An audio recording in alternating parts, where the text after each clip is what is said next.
Hello students, dictation 5 second बाद शुरू होगा।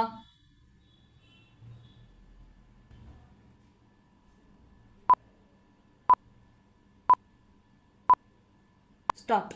अंततः मोदी सरकार इस नतीजे पर पहुंची कि जातिगत जनगणना करा ली जानी चाहिए। यह भारतीय राजनीति और समाज पर व्यापक प्रभाव डालने वाला निर्णय है।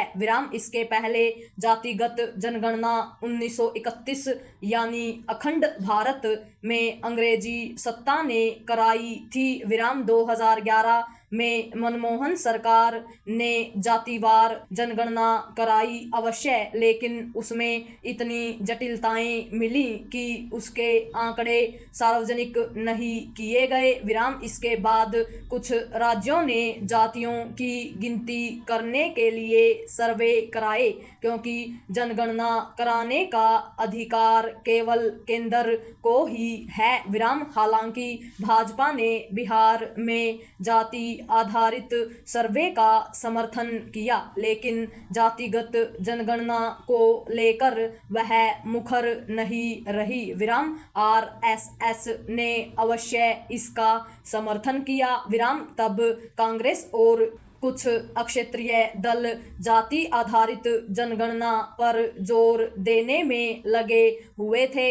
सबसे ज्यादा जोर राहुल गांधी दे रहे थे, जबकि नेहरू से लेकर नरसिंह राव तक ने इसकी जरूरत नहीं समझी। यह तय है कि जातिगत जनगणना कराने के फैसले पर जहां कांग्रेस एवं अन्य विपक्षी दल इसका श्रेय लेंगे, वहीं भाजपा इसे सामाजिक न्याय केंद्रित अपनी पहल बताएगी।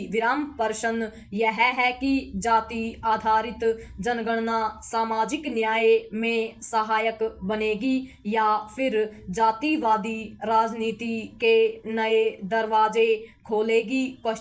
यह बहुत कुछ इस पर निर्भर करेगा कि जातिगत जनगणना के आंकड़ों का उपयोग किस तरह किया जाता है। पैरा चूंकि जाति भारतीय राजनीति की एक सच्चाई है, इसलिए सैद्धांतिक तौर पर यही उचित दिखता है कि जब सामाजिक कल्याण की योजनाओं के क्रियान्वयन में जातियां एक आधार बनती हैं, तब फिर इसके स्पष्ट आंकड़े होने ही चाहिए कि किस जाति के कितने लोग हैं और उनकी सामाजिक आर्थिक स्थिति क्या है। अभी तक अनुसूचित जातियों जनजातियों की तो गिनती होती रही, लेकिन अन्य पिछड़ा वर्ग यानी ओबीसी की नहीं। अब सभी जातियों की गिनती होगी। यह गिनती मुस्लिम, ईसाई और अन्य समुदायों में भी होनी चाहिए, क्योंकि कोई दावा कुछ भी करे, जाति और उसके आधार पर विभेद सब जगह है। इससे भी ज्यादा आवश्यक बल्कि अनिवार्य यह है कि जातिगत जनगणना जातिवाद की राजनीति का हथियार न बने और वह भारतीय समाज को विभाजित न करने पाए।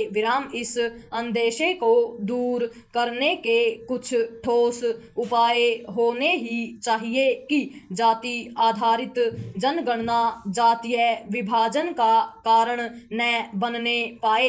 यह अंदेशा इसलिए है क्योंकि यह किसी से छिपा नहीं कि कई राजनीतिक दल खुले रूप से जाति की राजनीति करते हैं।